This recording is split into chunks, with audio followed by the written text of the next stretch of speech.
Ce qui me préoccupe quand je prépare un message, c'est de nous aider à réfléchir de manière très concrète sur ce que nous apprenons à travers ce passage, sur l'homme, sur Jésus ou sur Dieu, sur la foi et en quoi la méditation qu'on va partager nous concerne dans notre vie d'aujourd'hui. Каждый раз, когда я готовлюсь к воскресному служению, готовлю проповедь, я размышляю над этим пассажем, и меня волнует вопрос, как это относится к человеку, что бы сделал Иисус на моем месте по поводу веры, и как сегодня можно применить это место из Писания. Et donc, j'aimerais vous poser 3 questions pour vous aider à réfléchir, 3 questions de plus en plus profondes. Я бы хотела вам поставить 3 очень глубоких вопроса, чтобы вы задумались. Est-ce que vous avez déjà été témoin, de près ou de loin, d'une injustice? Et qu'est-ce que ça provoque en vous? Были ли вы уже свидетелями несправедливости по отношению к вам или к другим людям? И что именно вас зацепило? Ça peut être une fausse accusation, ça peut être un acte de violence, ça peut être un abus de pouvoir. Это может быть несправедливое оскорбление, это может быть акт насилия. Ça peut être une punition ou une réaction disproportionnée, ça peut être une méchanceté gratuite, un traitement qui n'est pas juste. Это может быть любое проявление несправедливости. J'imagine que chacun de nous, on peut répondre oui. De près ou de loin, c'est-à-dire soit en direct, soit aux informations. On attend tous, malheureusement, des actes d'injustice.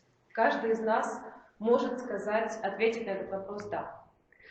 Deuxième question, est-ce que nous avons déjà été les uns et les autres victimes d'une injustice? Второй вопрос.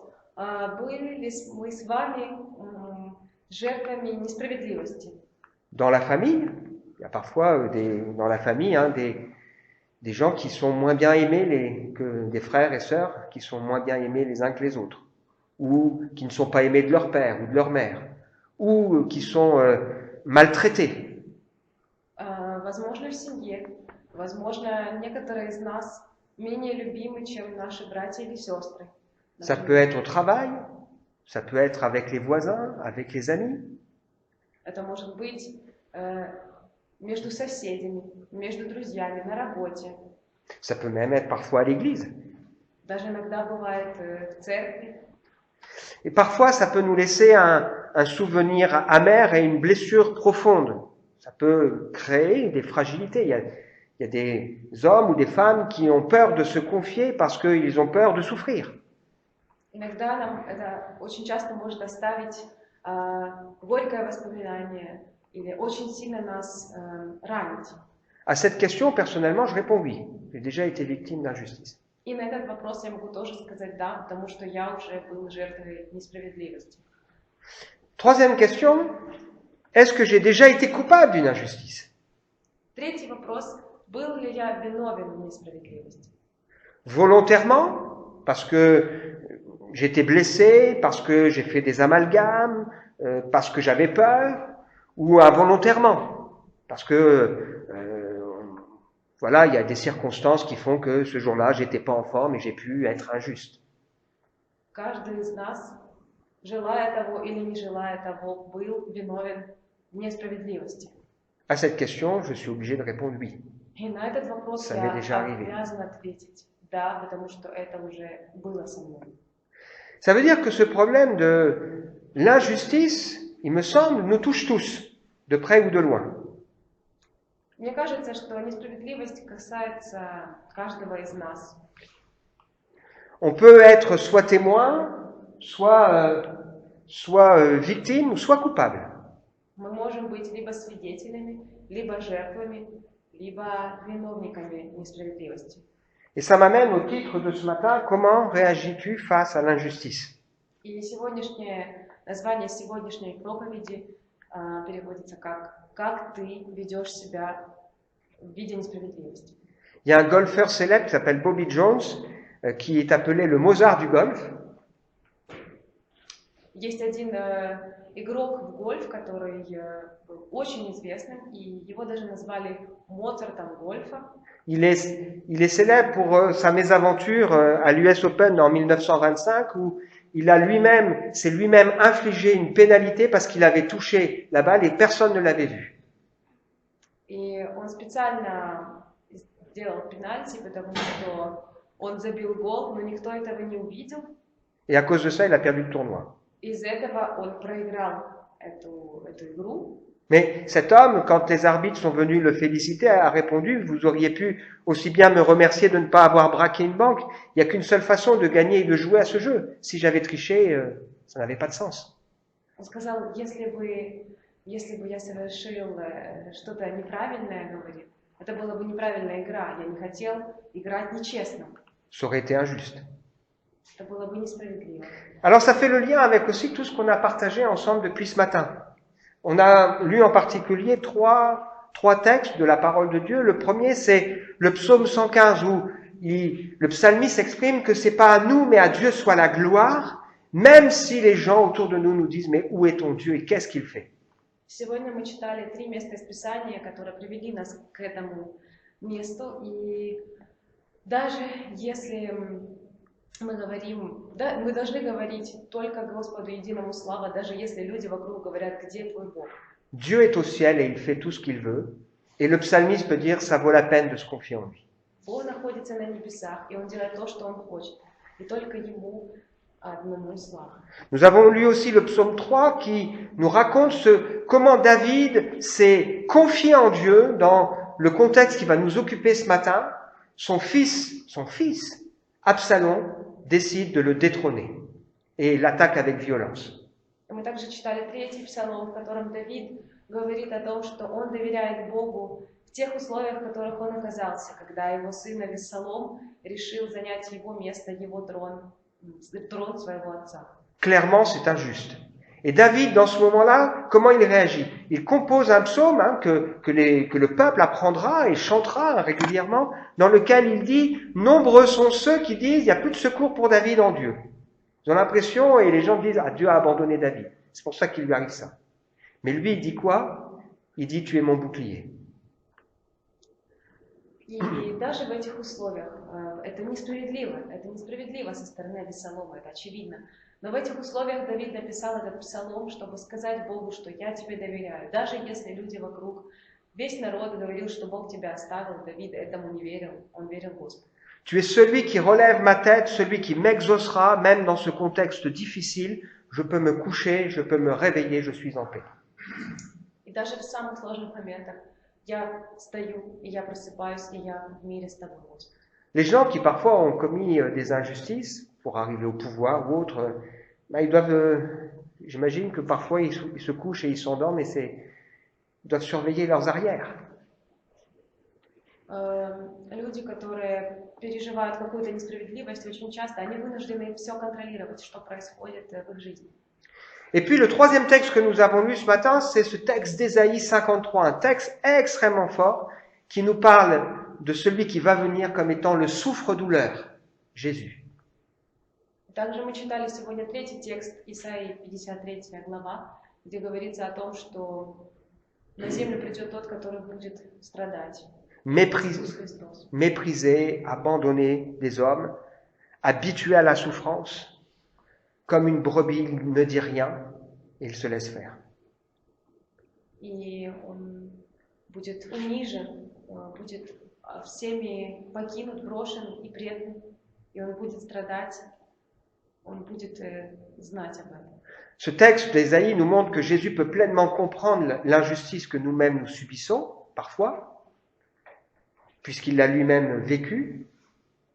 Этот текст Исаии нам показывает, что Иисус, Он понимает, когда мы находимся в несправедливости, когда над нами издеваются, Он нас понимает, потому что Он сам это пережил на земле.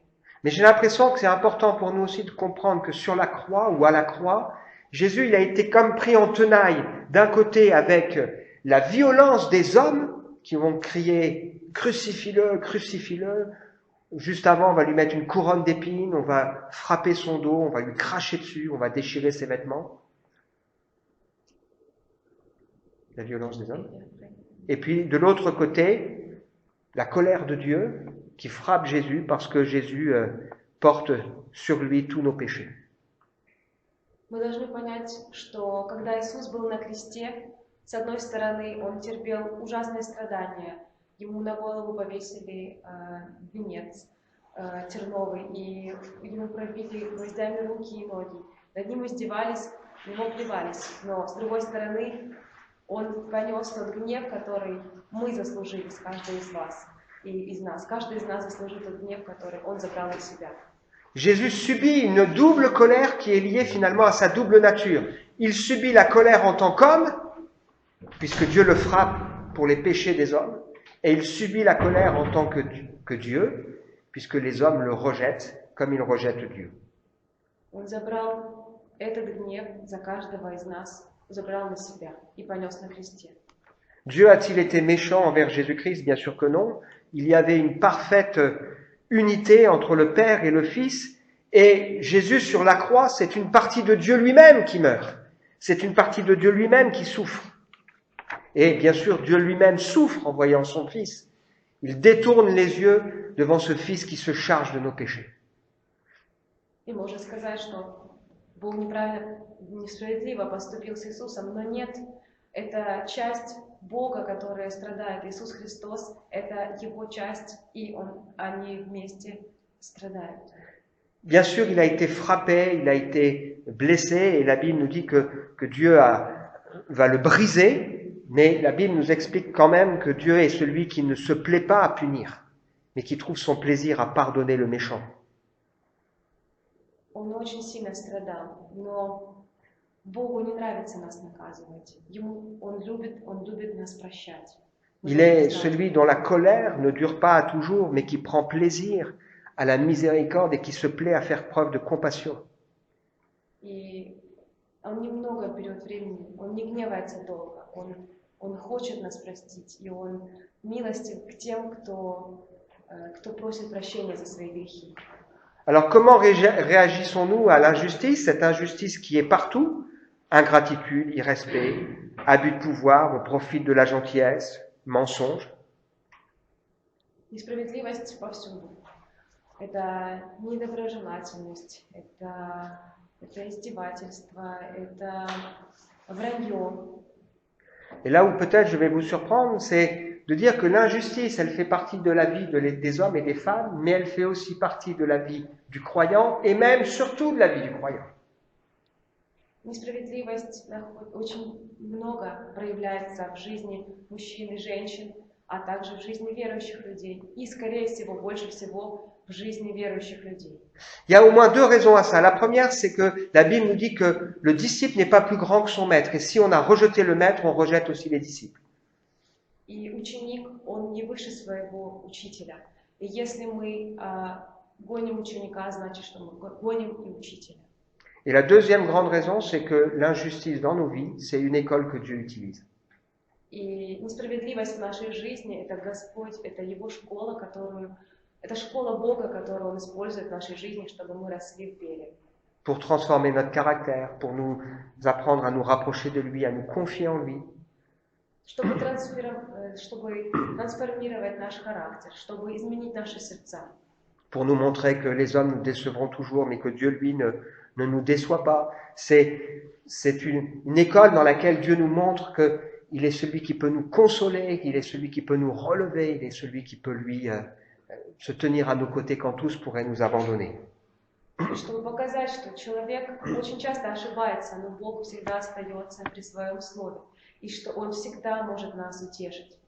Et en pensant à ça, je pense au sermon de Jésus sur la montagne où il décrit le caractère du disciple et il nous rappelle que dans ce caractère, il y a heureux ceux qui sont pauvres, ils reconnaissent leur pauvreté, leur besoin de Dieu, ceux qui sont malheureux à cause de tout ce qu'ils voient, ceux qui ont faim et soif de justice, mais il continue en disant heureux aussi ceux qui procurent la paix et qui seront persécutés pour la justice et outragés, accusés de toutes sortes de choses à cause de Jésus. Когда Иисус говорил в Нагорной проповеди, очень много того, что Он говорил, касалось несправедливости. Он говорил, что блаженны нищие духом, ибо их есть Царство Небесное. Он говорил о тех людях, которые жаждут справедливости, которые страдают в этой жизни. А также он говорил про тех людей, которые ищут мира и стараются быть в мире со всеми. Est-ce que nous comprenons qu'à travers l'injustice que nous pouvons subir, Dieu veut nous apprendre des choses? Верим ли мы в то, что в ситуациях, когда мы находимся в несправедливости, Бог нас хочет привести к своей цели, Он хочет работать в наших сердцах. Верим ли мы в это? Alors ça nous amène à l'histoire de David, puisqu'on étudie David. Et en particulier à une expérience douloureuse dans la vie de David qui va occuper les chapitres 15 à 20 de Samuel. И этот вопрос приводит нас к истории Давида, которую мы будем изучать сегодня. Это начинается с 15 главы, второй книги Царств, с 15 главы по 20. Alors l'histoire de David, elle nous intéresse parce qu'elle a des choses à nous apprendre en tant qu'homme. C'est un homme parmi les hommes, comme nous. Давид это был такой же человек, как мы с вами. Mais elle a aussi des choses à nous apprendre parce que David est un homme selon le cœur de Dieu. Ça veut dire que dans la vie de David, dans le caractère de David, il y a des choses qui ressortent du caractère de Dieu. Но также это был человек по Божьему подобию, Божий человек. Это значит, что он был похож на Бога. Et donc David est un modèle pour nous sur certains aspects. Bien sûr, il y en a d'autres où il n'est pas un modèle, mais il est un modèle de foi. Это был пример веры для каждого из нас. Alors si on se rappelle rapidement le contexte, et puis on va regarder ensemble ce matin 5 face-à-face de David dans ce contexte de profonde injustice, quand son fils Absalom décide de faire mourir son père pour prendre sa place sur le trône. Сегодня мы рассмотрим 5 пунктов, как Давид реагировал в разных ситуациях. Alors, rapidement, malgré le fait que David est un homme de foi, un homme profondément droit et humble, qui a une bonne volonté, qui est un homme marqué par l'intégrité, à un moment donné, on l'a vu ensemble, David, il s'est laissé prendre dans un engrenage. Мы вспоминаем историю Давида, мы вспоминаем, какой был человек Давид, как он хотел служить Господу, как он его любил и прославлял его, и как этот человек оказался в ситуации, из которой было сложно выбраться. Personne n'est trop fort pour un jour ne pas tomber. Никто из нас не может устоять, потому что каждый из нас с вами может упасть. Ce qui nous tient, c'est notre attachement au Seigneur. Что нас держит, это наша близость с Господом. Et heureusement, on peut lui faire confiance. К счастью, мы можем ему доверять. Ce qu'il faut quand même réaliser, c'est que David, il s'est profondément repenti. Il a composé en particulier le psaume 32 et le psaume 51. Et il faut comprendre que ces deux psaumes, le peuple les chantait. Alors on va raconter, voilà ce que David a composé lorsque Nathan est venu le voir et lui a dit, voilà, il a révélé son adultère. Et on voit la repentance de David. Народ видел, как Давид осознавал свою вину, и он полностью осознал, что он сделал, какую ошибку он сделал, когда оказался в отношениях с чужой женой. И Давид просил у Бога прощения, и народ видел, как развивались отношения Давида с Господом.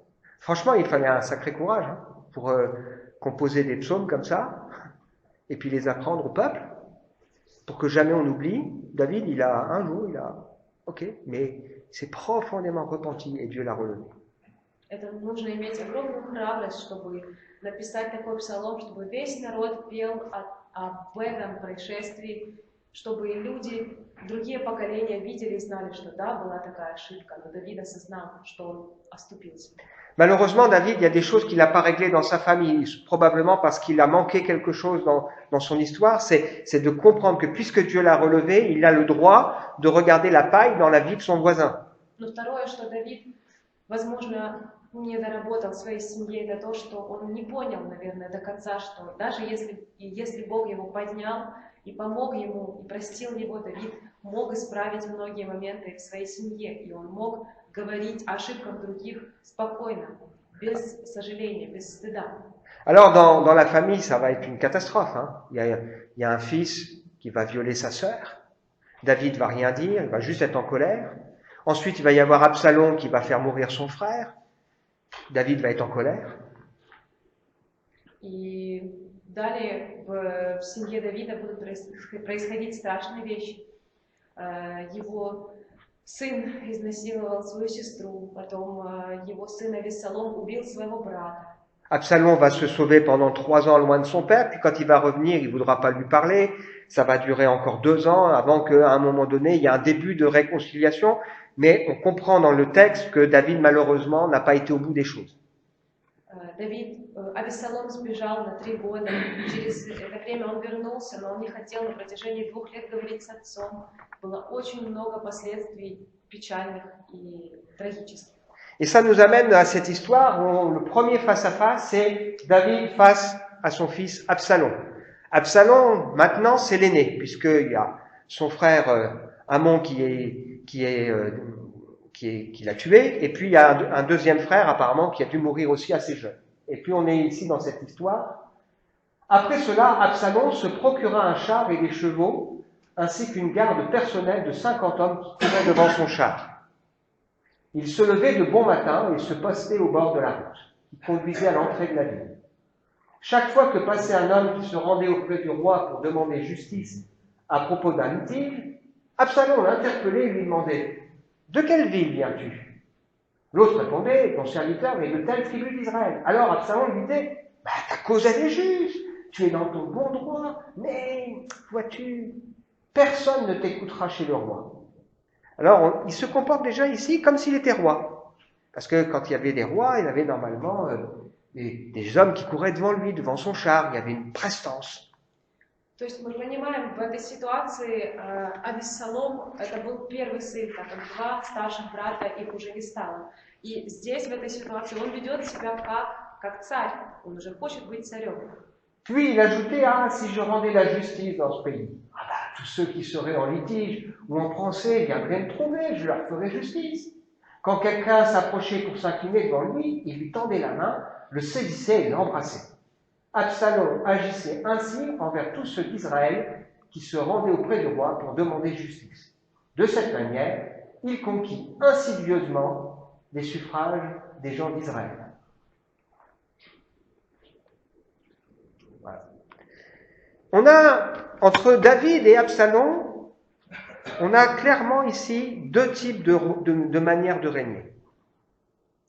Мы видим Давида и Авессалома и 2 вида царствования, абсолютно разных. David, c'est une figure de Jésus. C'est celui qui règne parce que il est un homme humble, doux, on peut dire sensible, qui régulièrement va exposer sa vie pour protéger et sauver le peuple. Мы видим Давида как пример Иисуса Христа. Мы видим, что он смиренный, что он хочет спасти свой народ, и что он очень чувствительный к каждому страданию, каждого человека. David, c'est un homme qui aime les gens, qui souffre pour eux et qui agit pour eux. Давид — это человек, который любит людей, который понимает их страдания и который страдает вместе с ними. Quand il prend le pouvoir, qu'est-ce qu'il fait? Il pense à construire et à rassembler plutôt qu'à se venger. Когда у него есть возможность, он строит, он помогает, делает все для Господа. Il fait profiter aux autres de sa victoire et puis il cherche sans cesse à mettre Dieu à l'honneur. Он ищет всегда возможности прославить Бога во всем, что он делает.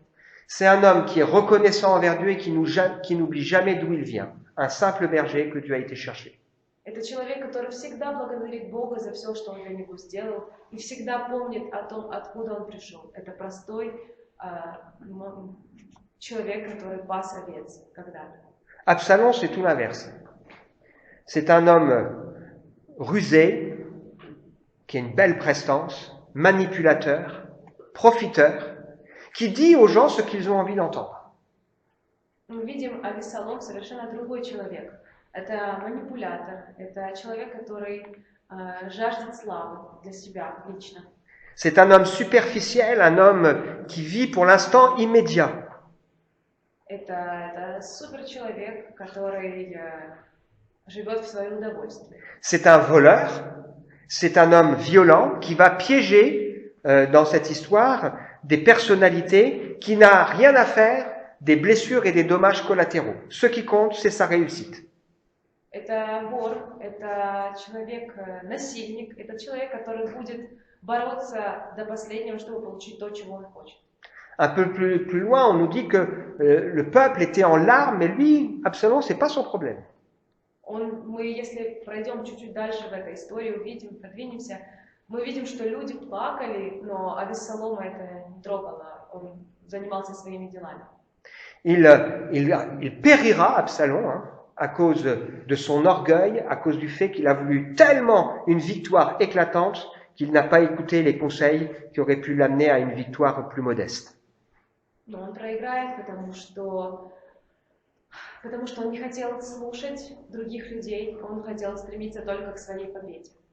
Et donc, quand David, il apprend que son fils Absalom veut le faire mourir, le détrôner, qu'est-ce que David fait? Il décide de s'enfuir de la ville de Jérusalem. Когда Давид узнал, что Авессалом хочет занять его место, что он сделал? Он решил сбежать из Иерусалима. Pas parce qu'il est lâche, mais parce qu'il ne veut pas que la ville sainte soit abîmée, le théâtre d'un conflit. Не потому, что он сдается, а просто потому, что он хотел защитить храм Божий и Божий город Иерусалим. Et donc, dans ce contexte, il compose ce fameux psaume numéro 3 où il dit « Dieu, tu es mon bouclier, je peux me coucher, me réveiller, tu es là et je suis en paix. » И в этих условиях он пишет третий псалом, где говорит о том, что Бог хранит меня, и я могу вставать и ложиться спать и просыпаться, и я доверяю тебе, Господи. Donc, face à l'injustice, David se confie en Dieu et s'attend à son action. Даже находясь перед несправедливостью, Давид продолжает доверять Господу. Bien sûr, le conflit sera inévitable, mais David prend le temps de laisser Dieu lui montrer comment faire. Конечно, было понятно, что невозможно было избежать этого конфликта, но Бог сказал Давиду: я покажу тебе, что нужно делать. И Давид доверял Богу. Dans ce contexte, David va rencontrer d'autres personnes. En particulier, il aura un face-à-face avec un homme qui s'appelle Itai. Давид окажется лицом к лицу к человеку, которого зовут Итай. Donc je lis, le roi demanda à Itai, le chef des Gassiens, « Pourquoi veux-tu venir toi aussi avec nous? Rebrousse chemin et reste avec nous. Pourquoi? Après tout, tu es un étranger ici. Tu es en exil loin de ta patrie. Tu n'es à mon service que depuis peu de temps, alors pourquoi t'entraînerais-je aujourd'hui dans une telle aventure? Moi-même, je m'en vais sans savoir. Retourne plutôt et emmène tes compagnons avec toi, que l'Éternel te témoigne sa grande bonté. » Mais Itai répondit au roi, « Aussi vrai que l'Éternel est vivant, que mon Seigneur le roi est vivant, ton serviteur restera avec mon Seigneur le roi partout où il ira, soit pour mourir, soit pour vivre. » David lui répondit, « C'est bon, va donc et passe devant. » Il y a autour de David des gens qui vont prendre la décision de le suivre parce qu'ils ont compris qui est David. Et ils savent que David, c'est celui que Dieu a donné, que Dieu a envoyé. Mais ils savent aussi, et ils sont conscients que suivre David, c'est s'exposer. Люди в окружении Давида, они знают, что Давид – это царь. Et David, quand il y a cet homme qui dit « Mais moi, je veux te suivre, je te connais depuis peu, mais je sais qui tu es, je veux te suivre », David lui dit « Réfléchis, il y a un prix à payer. Est-ce que tu es vraiment prêt à me suivre et à payer le prix ?» И люди говорят Давиду: «Ну я хочу идти за тобой». Но Давид говорит сначала: «Думай, хочешь ли ты идти за мной, потому что может быть очень сложно». Moi, je ne peux pas m'empêcher, quand je lis cette histoire, de faire un parallèle avec l'histoire de Pierre. À un moment donné, la foule vient auprès de Jésus parce que Jésus vient de les nourrir, et puis il a une discussion avec eux au sujet du pain qui vient du ciel. Когда я читаю этот текст, у меня невольно приходит осознание того, что это похоже на историю, когда Петра и Иисуса Христа, когда Иисус Христос рассказывает о небесном хлебе. Il invite ces gens à comprendre que le vrai pain qui vient du ciel, c'est lui, et que les hommes sont appelés à manger de ce pain et à se nourrir de Jésus-Christ. Il dit d'ailleurs que celui qui croit en lui n'aura jamais faim et soif. Иисус Христос говорит о том, что хлеб насущный, это я. Вы должны есть этот хлеб. Я здесь, я с вами. Mais clairement, il y a un prix à payer. Но очевидно, есть цена заплаченная. Et donc là, on a des gens qui disent, mais cette parole que tu dis, elle est dure, elle remet en question tout ce qu'on a appris, ça nous choque, et il y a des gens qui commencent à partir. И люди говорят, да, но нам сложно, это слово, которое ты говоришь, его сложно понимать, и многие начали уходить от Иисуса. Et vous avez Jésus qui se tourne vers les disciples, il leur dit, vous aussi, si vous voulez, vous partez. Hein. Иисус повернулся к своим ученикам и говорит, вы, если хотите, вы тоже можете уйти. Et vous avez Pierre qui dit, mais à qui irions-nous? Tu as les paroles de la vie éternelle. Nous avons cru et nous avons connu. C'est toi le Christ, le Fils du Dieu vivant. И был Петр, который сказал, ну куда мы пойдем, Господи? Он сказал, ты есть Иисус Христос, ты живое Слово. L'épreuve dans la vie du croyant sert aussi à nous montrer si oui ou non on est prêt à le suivre, quel qu'en soit le prix. Parce que suivre Jésus, il y a un prix. Испытание в нашей жизни, как христиан, это также, когда мы хотим следовать за Иисусом, и мы понимаем, что есть цена, которую мы тоже должны заплатить. La croix fait partie de la vie du croyant. Крест находится, каждый из нас несет крест. Крест является частью нашей христианской жизни. Mais la croix, c'est la preuve de l'amour de Dieu pour nous. C'est la preuve que si Dieu a donné son Fils, alors il va jamais nous lâcher et que ça vaut la peine de suivre celui qui meurt à notre place. Крест – это уверенность в том, что Иисус простил нас, и что Он любит нас, и что Он умер за каждого из нас, и что Он будет любить нас всегда, и мы будем вместе с Ним. Le troisième face-à-face, c'est David face à un homme qui s'appelle Tsadok. À mesure que la troupe passait, toute la population du pays se lamentait à grands cris. Le roi franchit la vallée du Cédron avec toute sa suite et s'avança sur la route qui mène au désert. Tsadok vint aussi avec tous les Lévites qui portaient le coffre de l'alliance de Dieu. Ils déposèrent le coffre de Dieu à terre. Mais le roi dit à Tsadok, ramène le coffre de Dieu dans la ville.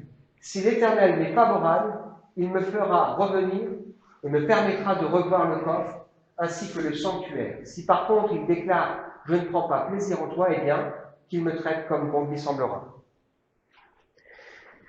Tsadok, c'est le sacrificateur qui, dans cette histoire, il est témoin et il se dit « Qu'est-ce que moi je peux faire ?» Et lui, Tsadok, il se dit « David, c'est l'homme de Dieu, alors on va prendre le coffre de l'Alliance et on va l'enlever de Jérusalem et on va suivre David. » То есть мы видим ситуацию, что Цадок это был человек, служитель, который предложил Давиду забрать ковчег завета из Иерусалима и идти за Давидом. Mais David, il a deux espérances. La première, c'est qu'il croit que Dieu le ramènera à Jérusalem. Dieu lui fera justice.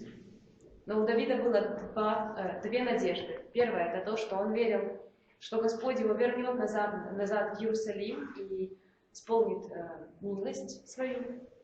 Et puis la deuxième assurance de David, espérance de David, c'est qu'il sait que Dieu est avec lui, quand bien même il n'y a pas ce symbole à ses côtés. C'est pas dans le symbole qu'est Dieu, mais c'est dans le fait que David a choisi d'être derrière Dieu.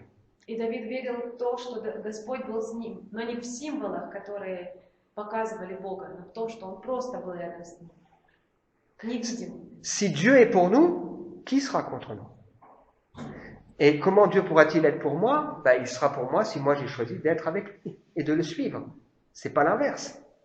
Если Бог с нами, то кто против нас? Но как Бог может быть с нами? Естественно, если мы выбрали Его, а не наоборот. Et quelque part ici, il y a une leçon pour celui qui serait témoin en disant « Mais qu'est-ce qu'on peut faire devant tout ça ?» C'est la réponse que fait David. Confie-toi en Dieu. Tiens-toi dans sa présence. Le Seigneur, il va agir.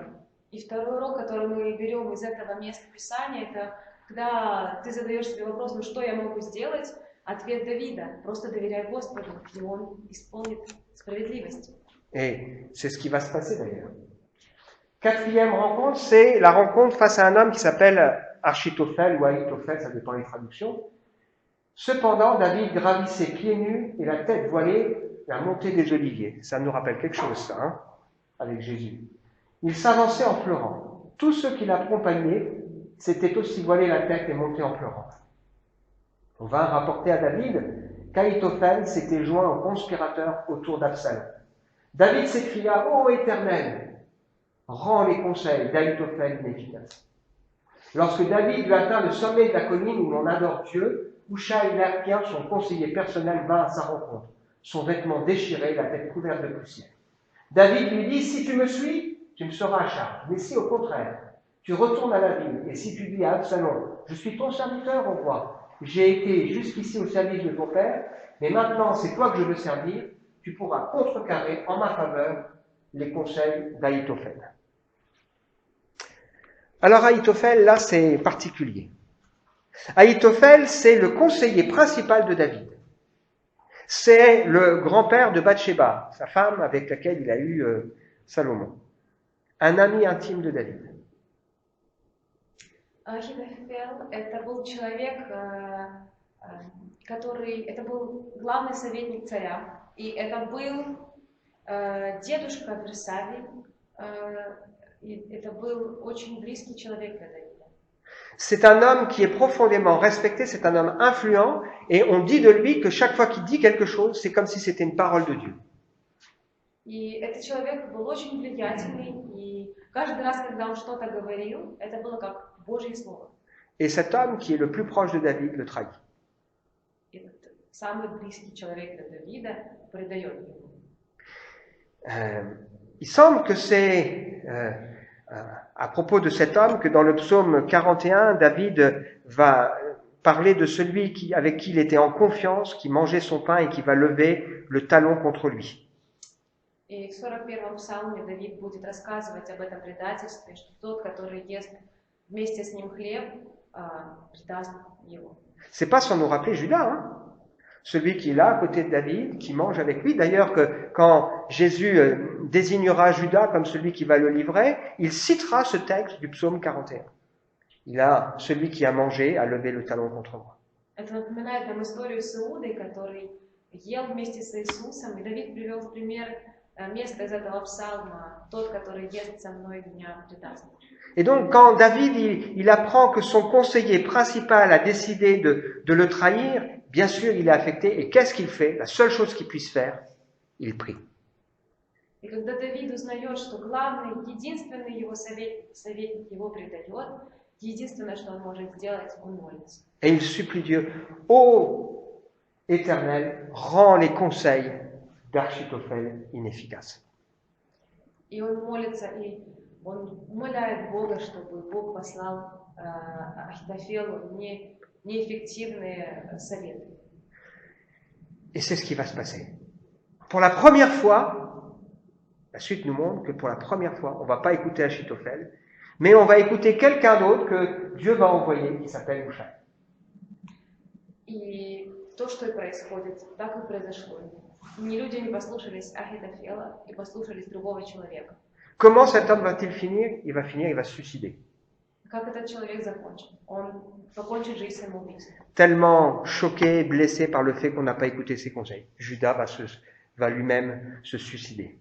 И так же само, как Иуда, который покончил жизнь самоубийством. Et donc, quand je pense à cette histoire, je me dis que face à l'injustice, parfois, il y a des gens qui sont les plus proches qui vont nous abandonner. Et évidemment, c'est blessant, c'est dur. Когда мы находимся перед несправедливостью, будут люди, которые будут нас предавать, это будет очень сложно. Mais Dieu envoie des autres personnes pour nous soutenir. Но Бог будет посылать нам других людей, чтобы нас поддержать. Quand moi-même j'ai connu, je peux le dire, des injustices avec des gens qui m'ont abandonné ici. У меня тоже были ситуации в жизни, когда здесь люди меня оставляли. Dieu a toujours suscité des autres personnes pour me soutenir. Бог всегда посылал мне людей, чтобы меня поддержать. Je me souviens d'une fois où je vais visiter une personne qui me dit, voilà, moi je quitte l'église, je vais ailleurs. Bon, c'est dur. Je quitte cette personne, je fais 20 mètres avec ma voiture, honnêtement j'ai envie de pleurer. Je prends mon téléphone, et là, j'ai reçu un texto d'un frère en région parisienne qui dit, on a pris la décision avec l'église de soutenir ton ministère, on t'envoie 1200 €. Le jour même. День, когда был человек, который сказал, извини, мы хотим уйти в другую церковь, меня очень сильно ранило, и в этот же день из Парижской церкви мне присылают сообщение, что мы хотим поддержать твою церковь, и мы высылаем тебе 1200 евро. Et quand les gens nous laissent tomber, Dieu suscite d'autres personnes si on se confie en lui. И когда мы оказываемся в таких ситуациях, когда мы падаем, Бог посылает всегда нам людей, которые помогают нам, поддерживают нас. Le dernier, c'est Shimaï. Alors que David s'approchait de Bahurim, un homme sorti de ce village, il appartenait au même groupe familial que Saül. Il s'appelait Shimaï, c'était un fils de Géra. Il s'avançait en prononçant des malédictions contre David et lançait des pierres sur lui et tous ses hauts fonctionnaires, malgré la foule et les soldats qui entouraient le roi à sa droite et à sa gauche. Shimaï criait en le maudissant « Va-t'en, assassin, vaurien !» La mort des membres de la famille de Saül à la place duquel tu as régné te retombe dessus. L'Éternel a fait passer la royauté à ton fils Absalom. Te voilà dans le malheur parce que tu as versé le sang. David et ses gens poursuivirent leur route, mais Shimei avançait parallèlement à lui, sur le flanc de la montagne, continuant à le maudire, à lancer des pierres et de la terre. Waouh! Vous vous rendez compte, David, il est déjà affecté, puis vous avez là un gars, la famille de Saül, qui crache dessus, qui crie sur lui, qui est particulièrement violent. Ça me rappelle la foule avec Jésus. Exactement ça. Crucifie-le, crucifie-le, on ne veut pas qu'il règne sur nous, mais pourtant il t'a fait tant de bien. Crucifie-le, crucifie-le, on n'en veut pas de ce Jésus. Этот человек, который кидал камнями в Давида, напоминает нам толпу, которая кричала «распни его», толпа, которая кричала, что они не хотят, чтобы Иисус был царем. Et qu'est-ce que fera Jésus sur la croix? Il dira, Père, pardonne à tous ces gens, ils ne savent pas ce qu'ils font. И что скажет Иисус на кресте? Он скажет: «Отче, прости им, ибо не знают, что делают». Quand David va remporter la victoire, ce même gars va venir le trouver en lui disant « Pardonne-moi pour le mal que je t'ai fait ». Les gens qui sont autour de David disent « Mais enfin, t'as vu comme il t'a maudit, il t'a crié dessus, il a jeté des pierres, il a été horrible, il a été odieux, on va le tuer. » David dit « Non, non, on le pardonne. » Когда Давид получит обратно свой трон, он выиграет, этот человек, который кидал в него камнями, он придет и будет просить у него прощения. И люди вокруг будут говорить: но Давид, он же был несправедлив по отношению к тебе. Что он делал? Он издевался над тобой? Но Давид скажет: нет, нет, мы его прощаем. Dans le livre des Actes, ceux qui ont fait partie de l'Église, il y avait là des gens qui ont maudit en disant crucifie-le, crucifie-le, qui se sont repentis et que Dieu a pardonné, parce que c'est un Dieu de pardon.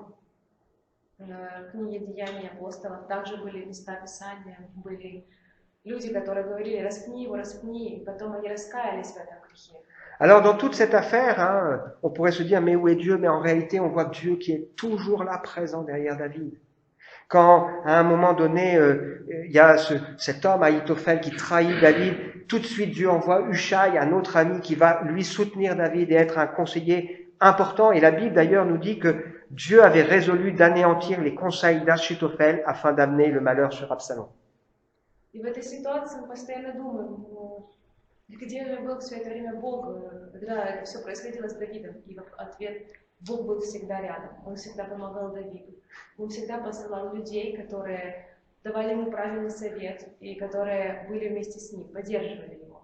J'en ai pas parlé, mais il y a 3 hommes qui vont venir voir David et qui vont amener des lits, des bassins, du froment, de l'orge, de la farine, toutes sortes de nourriture, de la crème, des brebis, du froment, des vaches, et qui disaient, ce peuple a dû souffrir de la faim et de la fatigue dans le désert, alors qu'ils vont nourrir tout le peuple. 3 hommes. И я не говорил сегодня, но было 3 людей, которые пришли, принесли Давиду и матрасы, и еду, и молоко, и хлеб, и мед, и орехи, и все, что им нужно было. 3 человека, которые насыщали целый народ в пустыне. Les 5 face à face, David face à Absalom, c'est la victime qui est face à son agresseur. L'un est coupable, on sait pourquoi. David, victime d'injustice, veut protéger la ville de Jérusalem.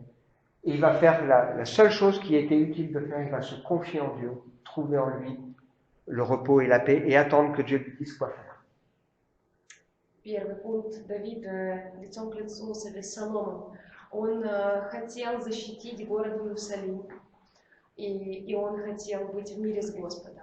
David face à Utaï, c'est ce nouveau disciple qui a choisi de suivre David. David lui dit, est-ce que tu veux vraiment me suivre? Et Utaï dit, oui, je veux vraiment te suivre. Et cette question, elle nous est posée. Est-ce que oui ou non, on veut vraiment suivre Jésus?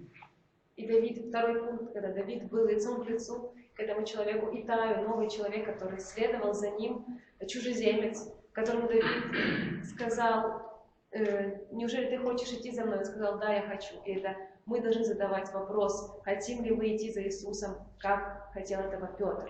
David face à Tsadok, Tsadok c'est cet homme qui est témoin et qui se dit, mais qu'est-ce que je peux faire? Et Dieu, David lui dit, eh bien tu te confies en Dieu et tu pries pour moi. Также Давид лицом к лицу был с этим человеком, которого назвали Цадок, и Давид говорил, молись за меня. Face à Achitophel le traître, comment David va-t-il réagir? Il va prier, Dieu anéantit ses projets et Dieu va répondre. Давид лицом к лицу с Ахитофелем, он сказал, что Давид молился, и он говорил, просил Бога совершить его волю. Et face à Shimei, celui qui le maudit, eh bien David, plus tard, acceptera de le pardonner. И лицом к лицу к человеку, который издевался над ним, и Давид, который вскоре потом, после своей победы, простил этого человека. La question pour nous, comment réagissons-nous face à l'injustice? De l'injustice pour laquelle on est victime, témoin ou coupable. Как мы с вами реагируем, когда находимся в несправедливых обстоятельствах? Elle fait partie de la vie de chaque être humain, mais en particulier de la vie du croyant, parce que c'est une école que Dieu utilise pour nous parler et nous enseigner. Несправедливость – это часть нашей жизни, как христиан, потому что Бог учит нас доверять Ему, когда мы находимся в таких обстоятельствах. Qu'est-ce que l'histoire d'aujourd'hui nous apprend sur l'homme? Qu'est-ce qu'elle nous apprend sur Dieu ou sur Jésus? Il y a Jésus partout là-dedans. Qu'est-ce qu'elle nous apprend sur la foi et en quoi est-ce qu'elle nous concerne ce matin? Чему нас учит история сегодняшняя в поведении человека? Чему нас учит история в реакциях Бога и Иисуса? Чему нас учит эта история, когда мы думаем о вере? И как меня касается эта история? Face aux souffrances de Jésus, on est à la fois témoin et on est à la fois coupable. Мы одновременно и свидетели, и виновники несправедливости. Mais il est celui qui se plaît à nous pardonner. On veut prier ensemble. Но Бог хочет нас простить и будет нас прощать. Seigneur, je prie que ce qu'on a partagé ensemble là, ce matin puisse nous aider les uns et les autres à profondément réfléchir devant toi, que tu puisses, Seigneur, travailler nos cœurs et nos vies pour nous aider à mieux comprendre la croix, ton sacrifice.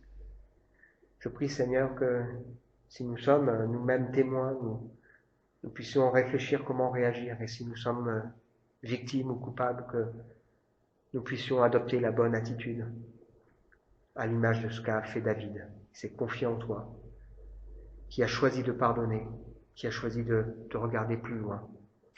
Viens nous en aide, Seigneur. Tu connais les luttes et les combats qu'il peut y avoir dans nos cœurs et nos vies.